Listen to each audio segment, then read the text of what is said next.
Hi everyone.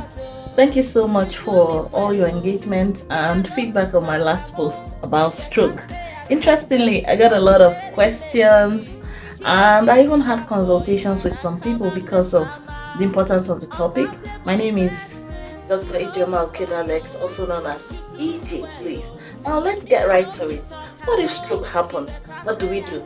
In this episode, I want to talk to us about how to manage the condition and inch and grow towards recovery. So, when stroke happens, we looked at the signs that will get you to the hospital. There are key things you need to keep in mind so that you can recover appropriately. The first one is to comply with your care. This particular video is not just for stroke survivors but also for their caregivers and for everyone who has a loved one or a friend or someone around who's got a stroke. So you need to comply with care. Comply with your care talks about taking your medications as instructed by your doctors. Very important. If you're hypertensive, time to take it serious. If you're diabetic, if there's any other risk factor that you have, it's time to take it serious. We move on to regular checkups and keeping to your appointments. It can be very distressing, having to go to the hospital. So sometimes people want to say, I'm not going, there's no difference. No, I want to encourage you, visit the doctor, visit the hospital when you should, and do the test required. There are key things you should keep in mind.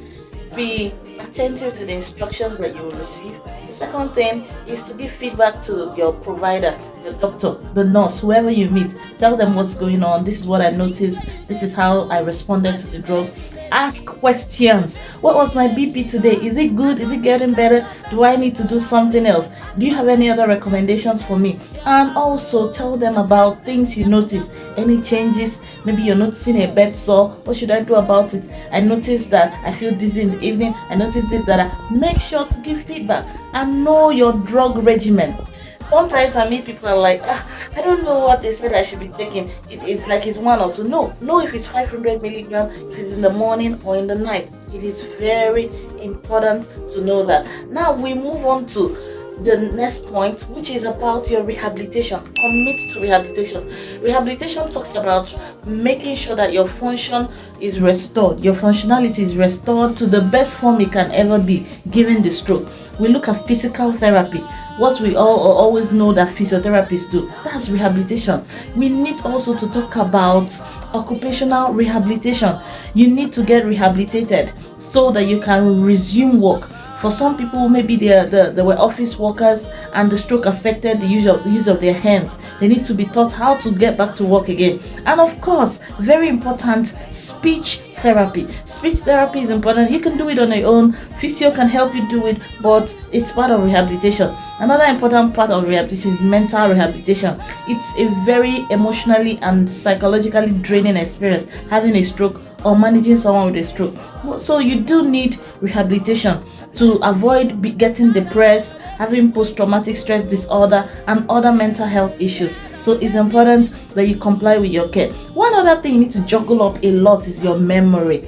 After a stroke, the memory is usually like woozy, and sometimes it's so bad people don't remember what they ate in the morning. They don't remember, at what age or city they got married in. So you need to juggle your memory. How do you do this? By engaging in mind growing or mind rejuvenating exercises. Some examples are like board games like chess, even counting money. If you're caring for someone with stroke, give them money to count. So this is 10. Start teaching them again as if they never knew it before, and gradually you see the mind get restored. Other things can be engaging in some hobbies, engaging in storytelling. Keep telling them about your life. Do you know you were once this, you were once that, you were born here?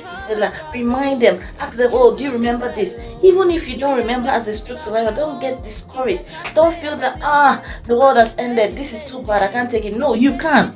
I have seen people consistently keep pushing it till they recovered all their function. I'm saying all, and it can happen. So don't be discouraged. I'm saying this because one of the things that happen to people who survive a stroke, that they get depressed. They get depressed with seeing that they can no longer do things they did easily. They're now struggling to do it. So don't be discouraged. And if you're supporting someone, encourage them. Always notice the littlest of progress. If they could only move if the hand is like this and they cannot move it like this, it is progress. Don't despise it. That's a mega progress. Keep a tab on it and celebrate it.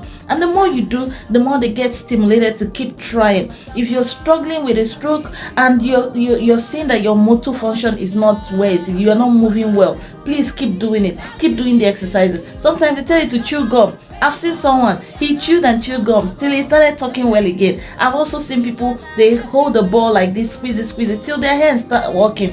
So don't be discouraged, okay? In respect to helping your mental health, very important. Maintain your social connections. Let people visit you, tell you stories, let people be around you, smile, laugh, gist, find hobbies that you delight in. Gardening may not be a thing, but it can be anything. It can be singing in choir, it can be singing hymns, can be praying, can be visiting the church, can be anything, cooking, whatever it is you can do with the functionality that you have. Please do it, but don't stay in one place. Don't stay secluded. It will help your mental health. Stay active, but stay paced. One thing that happens after a stroke, that people want to take it by fire, by thunder. No, stay pace yourself. If you do like this and you feel tired, please rest and resume later. And don't think that because it didn't work today, you're not moving. You're making tremendous progress, and I'm rooting for you. I want to conclude at this point to ask you to send in your questions about managing someone with a stroke, about what you should do or not do, and I'll be glad to answer them. The Lord bless you. See you soon.